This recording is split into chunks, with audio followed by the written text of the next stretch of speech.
Jėzus pasakė, jog jei žmogus negims iš aukštybių, nematys Dievo karalystės ir į ją neįeis. Tai pasakęs, dar pridūrė, kad nesistebėtume, jog kiekvienas žmogus privalo gimti iš aukštybės.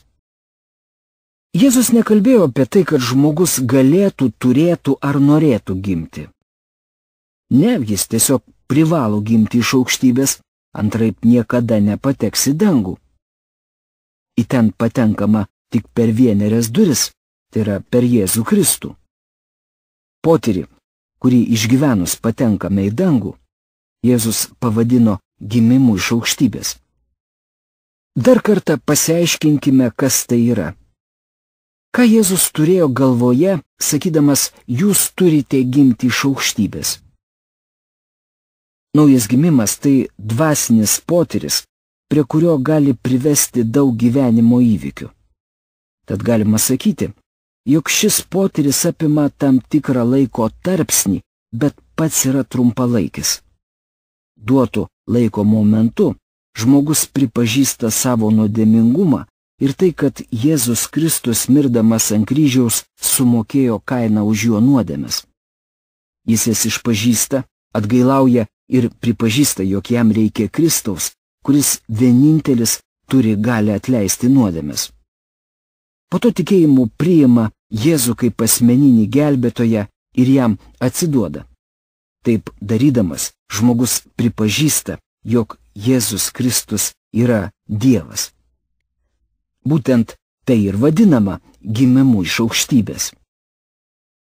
Kas yra Jėzuje Kristuje, tas yra naujas kūrinys. Tai reiškia, kad gimimas iš aukšto yra nauja pradžia. Kai žmogus gimsta iš aukšto, jam ne tik atleidžiamos nuodėmės, ne tik pašalinamas kaltės jausmas, bet jo širdyje apsigyvena šventoji dvasia.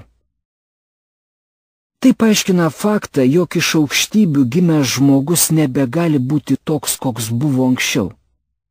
Kai jo širdyje apsigyvena šventoji dvasia, žmogus įgyja naują dvasią ir pradeda naują gyvenimą, kuris yra pats Jėzus Kristus. Turėdami tai galvoje, paskaitykime, ką Jėzus pasakė Nikodemui.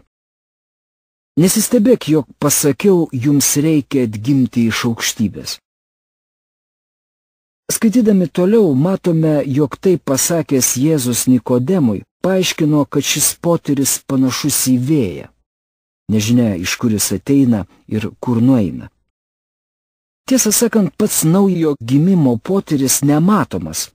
Matomi tik jo rezultatai. Tai yra naujas gyvenimas ir visiškai nauja perspektyva. Jėzus sako, jog žmogus, norintis patekti į dangų, privalo gimti iš aukštybės. Bet jei naujas gimimas yra veiksmas, kurį už mus atlieka Dievas, tai kokį vaidmenį vaidina žmogus? Kaip Mozė dykumoje iškėlė žaltį, taip turi būti iškeltas ir žmogaus sūnus, kad kiekvienas, kuris jį tiki, turėtų amžinąjį gyvenimą. Dievas taip pamilo pasaulį, jog atidavė savo viengimį sūnų, kad kiekvienas, kuris jį tiki, nepražūtų, bet turėtų amžinąjį gyvenimą. Kas jį tiki, tas nebus pasmerktas, o kas netiki, jau yra nuteistas už tai, kad netiki Dievo viengimio sūnaus.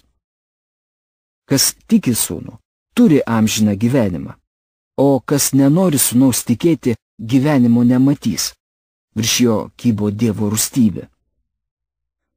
Jėzus pasakė: iš tiesų sakau jums, kas mano žodžių klauso ir mane atsiuntusi tiki, tas turi amžinąjį gyvenimą ir nepateks į teismą, nes iš mirties yra perėjęs į gyvenimą. Tokia mano tėvo valia, kad kiekvienas, kuris regi sūnų ir tiki jį, turėtų amžinąjį gyvenimą. Todėl aš jį prikelsiu paskutinėje dieną. Paskutinę iškilmingiausiąją šventės dieną Jėzus stovėjo ten ir šaukė: jei kas trokšta, teateinie pas mane ir tegul geria. Kas mane tiki, kaip raštas sako, iš to vidaus plūs gyvojo vandens srovės. Jis kalbėjo apie dvasią, kurią turėjo gauti įtikėjusieji. Mat, šventoji dvasia dar nebuvo nužengusi, nes Jėzus dar nebuvo pašlovintas. Iš aukštybės gimusio žmogaus vidaus tekės gyvojo vandens srovės. Evangelijos pagal Joną 1 skyriuje pasakyta, jog visiems, kurie jį priėmė, jis davė galią tapti Dievo vaikais. Taigi gimimas iš aukštybės yra žmogaus tikėjimo Kristumi vaisius. Norėčiau paklausti, kągi reiškia tikėti Jėzumi? Ar tikėjimas tai tik pritarimas, jog Jėzus gimė Betliejuje iš mergelės, augo ir tapo iškilių mokytojų bei pasaulio gelbėtojų? Ar tai yra gimimas iš aukštybės? Ar tikėjimas išvardytais dalykais ir yra tas asmeninis gimimo iš aukštybės potyris?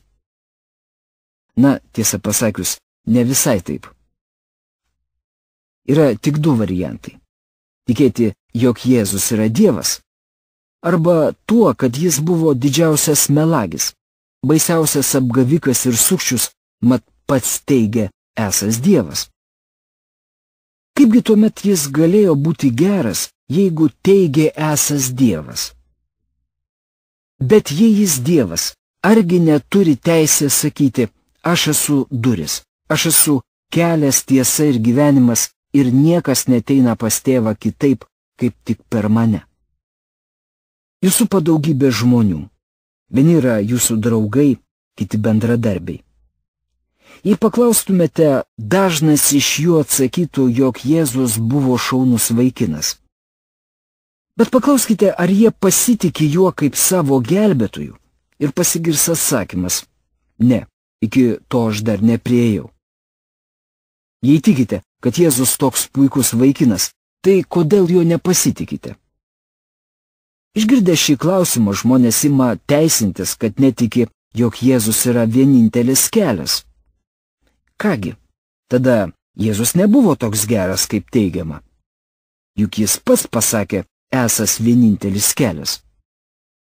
Taigi arba Jėzų reikia pamiršti, arba patikėti jam savo gyvenimą. Antraip visos tos kalbos, koks jis buvo puikus ir geras vaikinas, yra tuščios. Toks, koks buvo Jėzus, gali būti tik Dievas. Kito pasirinkimo nėra. Milijonai apgautų žmonių mano eina į dangų.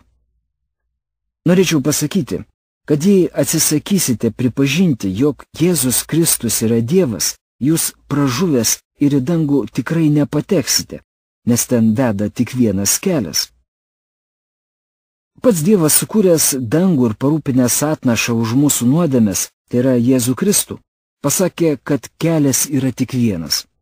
Šis kelias yra Jėzus Kristus, gyvojo Dievo sūnus, išpildantis visas pranašystes apie ateinantį Mesiją. Tarkime, tikite, kad Jėzus Kristus yra Dievo sūnus. Tikite, kad jis mirė ant kryžiaus už jūsų nuodėmes ir taip sumokėjo jūsų skolą. Tikite, jog jis yra Dievo viengimis sūnus, kuris, kaip paprašote, atleidžia nuodėmes. Bet kasgi yra tas tikėjimas? Skaitydami Naująjį testamentą matome, jog kai tik žmogus patikėdavo Kristumi, įvykdavo pasikeitimas.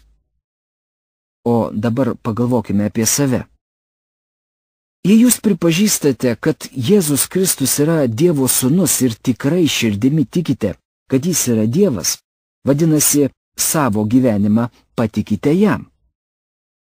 Jėzus Kristus ateina į mūsų gyvenimą per šventąją dvasią, tai yra per gimimo iš aukštybės potyrį ir įgalina mus gyventi devotai bei šventai. Tikėti Jėzumi tai nereiškia tik protu pritarti, kad jis buvo žmogus, bet ir savo dvasioje pripažinti, kad jis yra Dievas. Kai tai pripažįstame, tada nedelsdami išpažįstame savo nuodėmes, dėl jų gailimės ir nutarėme sekti paskui savo gelbėtoją bei viešpatį. Dauguma žmonių labai nerimauja dėl amžinybės. Aš dėl to nesisieloju, nežinau, jog jei per Dievo malonę esu išgelbėtas, amžiams esu saugus. Kartais žmonės, matydami tuos, kurie teigia esą išgelbėti, bet gyvena kaip pats veldas, susiduria su sunkumais. Deja, dauguma tokių žmonių niekada nebuvo išgelbėti. Kaip mumise apsigyvena Kristus? Kodėl mumise apsigyvena šventoji dvasia? Atsakymas į šiuos klausimus vienas. Kad suteiktų mums dvasinių dovanų, mus mokytų, drąsintų ir guostų. Be to, šventoji dvasia apkaltina mus dėl nuodėmės, dėl teisumo bei gyvenimo netitinkančio Jėzaus Kristaus, kuris atpirko mūsų nuodėmes. Ji mums primena ir apie ateinantį Dievo teismą. Kaip atskirti, gimęs jūs iš aukštybių ar ne? Jei jūs gimėte iš aukštybių, tuomet, kai nusidedate, šventoji dvasia būtinai apkaltins dėl nuodėmės. Jei nusidedate prieš Dievą ir nesate apkaltintas, vadinasi, jūs nesate gimęs iš aukštybės ir einate į pragarą. Ir visai nesvarbu, kiek kartų lankotės bažnyčioje arba kiek gerų darbų padarėte. Be šventosios dvasios buvimo, kurie yra gimimo iš aukštybės laidas, į dangų nepateksite. Tai sakau, kad žinotumėte, jog daugybė žmonių gyvena nuodėmingai, nepaklūsta Dievui ir teigia esą išgelbėti. Išgelbėtas žmogus gali nusidėti, pakliūti į nuodėmės spąstus, išsiugdyti blogų įpročių. Dažnai jis nežino, kaip viso šito atsikratyti. Suprantama, kad žmogus gali pakliūti į nuodėmės spąstus. Tačiau nepaisant nuodėmės sunkumo, iš aukštybės gimęs žmogus vis tiek turės jame gyvenančią šventąją dvasią, kuri vis dar kaltina dėl nuodėmės, rodo į Kristaus teisumą, neišvengiamą teismą bei Dievo auklybą. Patikėkite, kad į dangų yra tik vienerios duris. Pro šias duris įeinama tik patikėjus viešpačiu Jėzumi Kristumi. Tikėjimas Jėzumi Kristumi tai ne proto pažinimas ir pripažinimas, bet širdies atsidavimas. Tikėti Jėzumi Kristumi reiškia jam atsiduoti.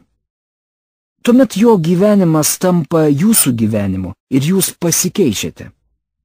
Nebus taip, kad nebenusidėsite, tik nusidėję niekad nebusite laimingi, netrikdomi, neapkaltinti. Visa tai yra neatsiejama didžios Dievo malonės dovanos dalis, kuri kaip varpelio skambėjimas įspėja ir apkaltina mus dėl nuodėmės. Kalbėdamas apie amžiną saugumą bei žmonės gyvenančius nuodėmėje, norėčiau dar kartą priminti, jog ne visi jie buvo išgelbėti. Tai ar tikite tuo, ką pasakė Jėzus, kad jei negimsite iš aukštybių, nematysite dangaus karalystės ir jie neįeisite? Ar tikite tuo? Biblinis tikėjimas neatsiejamas nuo atsidavimo. Tai nėra tik intelektinis pripažinimas, kad Jėzus yra. Juk žinote, kad jūsų teisumas niekada neatitiks Dievo šventumo reikalavimų. Ir į dangų nepatenkama kitaip, kaip tik pripažinus Jėzaus mirtį Golgotoje, kuris prisiėmė mūsų nuodėmes. Turite pripažinti, kad jums beviltiškai jo reikia ir kito kelio, kaip tik per Jėzų nėra. Išpažinkite jam savo nuodėmes. Paprašykite jo atleidimo. Pasitikėkite juo kaip savo gelbėtoju, savo viešpačiu ir dabar nuspręskite juo sekti. Meldžiu, kad tai padarytumėte dabar. Kai šaukiamės Jėzaus ir išpažįstame jam savo nuodėmes, jis visada mus girdi.